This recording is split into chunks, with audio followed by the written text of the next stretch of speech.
Buenas tardes. Hoy tenemos con nosotros a Beatriz Martín, profesora de la Universidad de Castilla-La Mancha y directora del título de especialista en dislexia y discalculia. Beatriz, buenas tardes. Hola, buenas tardes. ¿Qué tal, Manuel? Muy bien, la verdad, con ganas de hacer esta entrevista. Pues Beatriz, si quieres, podemos empezar como empezamos habitualmente con el profesorado, que es lo que nos interesa a todo el mundo, que es conoceros un poquito más. Entonces, ¿nos puedes contar un poquito y hablarnos de tu trayectoria, los proyectos en los que te encuentras, tus intereses, etcétera? Sí, claro. Bueno, yo soy profesora titular en la Universidad de Castilla-La Mancha. Doy clase en el grado en logopedia y doy clase en dos asignaturas que están muy relacionadas con el especialista, que son Psicología de la Educación y Psicopedagogía de la Lectura y de la Escritura. Siempre me he dedicado a estudiar el desarrollo de la lengua escrita. Después mis intereses cambiaron a la enseñanza de la lengua escrita a niños y niñas con dificultades de aprendizaje y con necesidades educativas especiales. Y ahora hemos creado un grupo de investigación en logopedia donde nuestro interés va a estar centrado pues, en trabajar sobre la intervención y la mejora de los procesos lingüísticos en niños con necesidades de aprendizaje, con necesidades educativas especiales. ¿Nos puedes hablar un poquito de qué consiste ese papel que van a llevarse los alumnos y las alumnas cuando vayan a estar contigo en el título de especialista? Sí, bueno, a mí me gustaría que los estudiantes del especialista entendiesen que el aprendizaje de la lengua escrita está íntimamente ligado a los contextos donde los niños y las niñas se desarrollan y aprenden. Es decir, para aprender a escribir no basta con aprender a mover el boli sobre un trozo de papel. Además hay que aprender una forma de simbolizar. Al igual que cuando hablamos del aprendizaje de las matemáticas, también estamos hablando de una forma de representar el mundo. Entonces, esas formas de representar el mundo se aprenden en los contextos tempranos, o digamos que esos contextos tempranos nos van a dar unas claves cruciales para que ese aprendizaje evolucione y cuando llegan al colegio, los niños y las niñas, pues ya llevan un bagaje de aprendizaje muy importante. Cuando hablamos de contextos de alfabetización temprana, evidentemente estamos hablando sobre todo, pero no solo, de la familia. ¿Nos podrías contar un poquito, el papel precisamente, aunque no has explicado, pero un poquito más en profundidad el papel tanto de la familia como de otros posibles contextos y las diferencias culturales? Sí, claro, la familia es el contexto primario y crucial donde se empieza a gestar la alfabetización. Y bueno, ha habido a lo largo de la historia psicólogos, antropólogos muy importantes que han trabajado sobre este aspecto y se ve que los niños y las niñas que nacen en contextos socioculturales más ricos, de clase media, pues se adaptan mejor a los requerimientos de la escuela que los niños y las niñas que nacen en contextos que no son menos ricos, pero que tienen otros intereses. Entonces, eso los educadores, los logopedas, los psicólogos, los maestros deben saberlo y deben saber cuál es el bagaje con el que aparecen y llegan sus estudiantes para saber de dónde partir y para saber desde dónde trabajar. ¿Qué otros contextos, además de la familia? Yo creo que la familia, más allá de la familia, luego estaría el colegio y el colegio obviamente tiene que trabajar en conjunción con la familia. Tiene que conocer cuál es el sustrato del que parte el niño y la niña y trabajar con esa base. Eso es fundamental para que haya un buen desarrollo.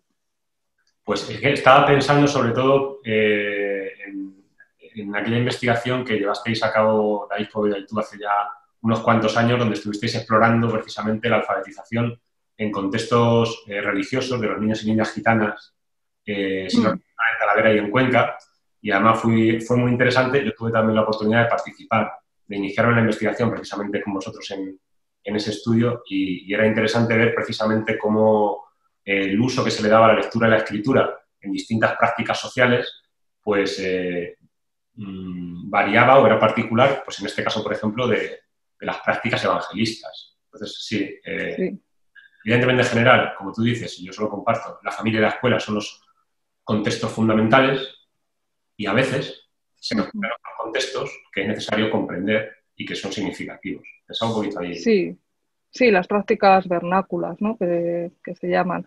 Bueno, yo no estuve en esa parte de la investigación porque en la investigación en la que yo estuve, yo recogí datos niños y niñas gitanas en aulas de compensatoria en un colegio de Madrid.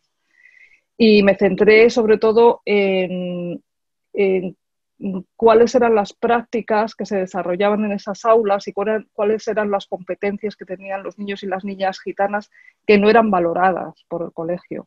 Entonces, yo recuerdo un artículo muy bonito que escribimos David y yo sobre el chiste, el papel del chiste como vínculo, o sea, o como forma de construir el conocimiento para estos niños y estas niñas, mientras que para los niños y niñas payos, por así decirlo, el cuento tradicional es como esa base de la que parten, los padres y las madres cuentan cuentos a sus niños todas las noches antes de irse a dormir, etcétera.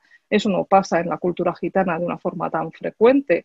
Sin embargo, para ellos el chiste es un género importantísimo que manejan con muchísima soltura y que además intentan introducir en el colegio, pero ahí siempre se encuentran con un freno o con una barrera que es cultural, obviamente.